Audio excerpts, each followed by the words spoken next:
ॐ हिरण्यवर्णाम् हरिणीम् सुवर्णरजतस्रजाम्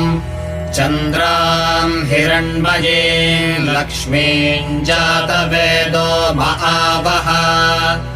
ताम् महावः जातवेदो लक्ष्मीमनपगामिनीम् यस्याम् हिरण्यम् विन्देयङ्गामश्वम् पुरुषानहम्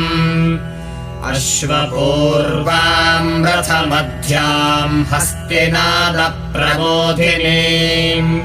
श्रियम् देवीमुपह्वये श्रीर्मा देवीर्जुषताम् कांसोऽस्मिताम्